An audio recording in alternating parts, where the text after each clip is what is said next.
Alimony के डर से, मर्डर के डर से, ये सारा वो चल रहा है कि मर्द जात है, save man, help man, stand up for man, ये बहुत हो रहा है. Where were men standing up for women when women were often beaten by men, right? या कोई भी क्या कहते हैं किसी को पीट रहा था. एंड मैं ये बोलना चाहता हूँ इस पूरे टॉपिक का, ये आपको क्या कहते हैं जो टेक अवे लेना है वो ये लेना है, आपको उस एक्ट पे ध्यान देना है. So what I have to now say कि एक स्पाउसल डिसएग्रीमेंट हुआ, स्पाउसल क्या कहते हैं या हाउस होल्ड क्या कहते हैं डिसएग्रीमेंट हुई, या हाउस होल्ड वायलेंस हुआ. डू नॉट से दैट पति ने करा, पत्नी ने नहीं करा. ठीक है, from a understanding of the situation and figuring out who did that, you can say okay, the husband did that, right? But do not say the man did that, the man in that relationship did that, man in that marriage did that, or the woman in that marriage did that, right?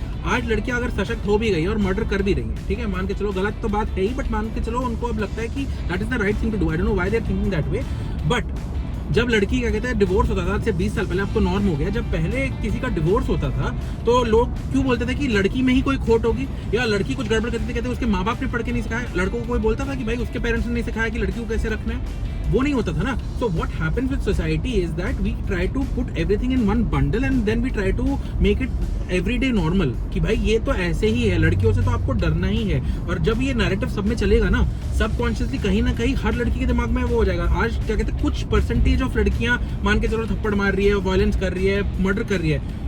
अगर इतना ही आप इसको highlight करोगे और ज्यादा क्या कहते हैं उसको सेंसेशनलाइज करोगे, नॉट जस्ट हाईलाइट करना बहुत जरूरी है कि सोसाइटी में ऐसा हो रहा है, उसके लिए आपको स्टेप्स ढूंढने हैं, सोल्यूशन ढूंढने हैं. बट अगर आप उसको सेंसेशनलाइज करोगे, राइट, तब उससे क्या होगा कि आज अगर 1% के पास वो दिमाग में है ना, कल को 10% के पास होएगा, फिर 20% के बाद होएगा, फिर ये नॉर्म हो जाएगा. भाई हर कोई एक दूसरे को बस काटता पीटता ही रहेगा. So what matters is you figure out something is going wrong with society, right? Figure out how to fix that thing. Do not get into the weeds of इसने करा, उसने करा, इसका कबर खोद देते हैं, वो कर देते हैं, इसको कैंसिल कर देते हैं. नहीं, figure out what is the issue, core crux of the issue and try to resolve that, right? Do you tell people, counsel करो शादी से पहले, make it mandatory. अगर कोर्ट मैरिज होता भी है या आप रजिस्टर भी कराते हो, in that moment आप क्यों नहीं देख सकते कि उन दोनों में compatibility है या नहीं है, right? Find ways that the judiciary, that the police and then other systems, institutions can figure out what is going wrong. तो शादी से पहले आप ये सब रोक